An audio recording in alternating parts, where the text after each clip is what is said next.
अगर आपने अभी तक इस चैनल को सब्सक्राइब नहीं किया है तो लाल बटन दबा के इसे सब्सक्राइब करें और बेल आइकॉन दबा के चैनल को अपडेट करें।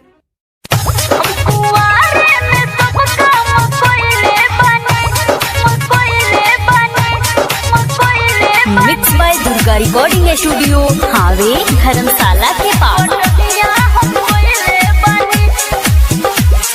Presented by DKB films.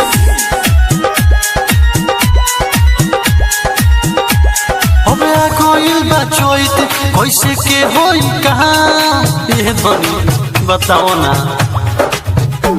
हमे कोई बचोइत कैसे के होई कहाँ हमरा तो सुन रानी लागेला बहुत घाम।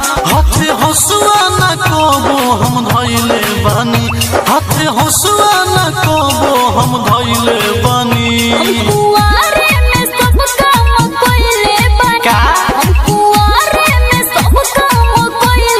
अच्छा सखी संगे हम सखी संगे कोटनिया हम कोइले हम ना जोनी सखी संगे कोटनिया हम कोइले बनी हर चिंता मत करी। अरे हमरा आरामे हो गए। कोटनिया हम कोइले बनी कोटनिया हम कोइले बनी। Presented by DKB films. धरो न दम हो सब करब हो देह खाली तू हमरो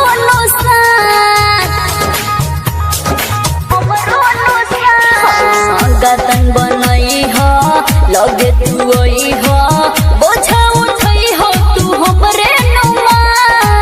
खुद तो चुभ चुभ गोरतावे हो देखी तो हमरा खिस बोरतावे हो।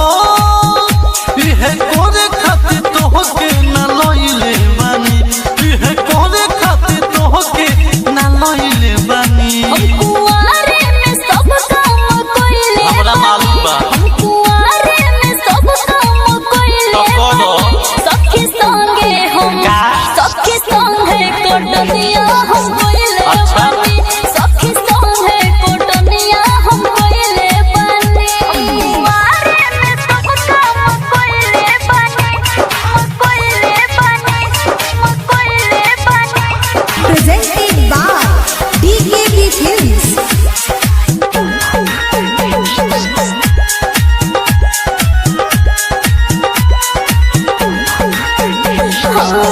आमाजी संगे हम हो जाए 4 बजे होते भोर हरिया हो बुझले भोर हरिया हो जाई काम हो मिली आराम हो आज हो होते दोपहरिया नु हो। चूहे पोसला परेशान बानी देख के घाम हम हरान बानी।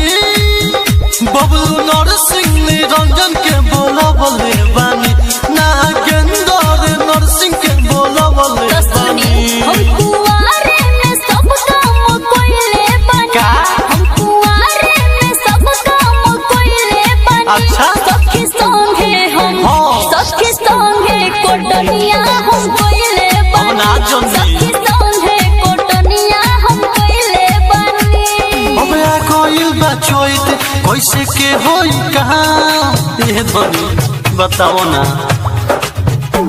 हमे कोई बचोइत कैसे के होई कहाँ हमरा तो सुन रानी लागेला बहुत घाम। हाथे हसुआ न कबो हम धइले बानी, हाथे हसुआ न कबो हम धइले बानी। कुआरे में सब काम कोइले बनी हम कुआरे में सब काम कोइले बनी। अच्छा। सखी संगे हम सखी संगे कोटनिया हम कोइले हम ना बनी जोनी सखी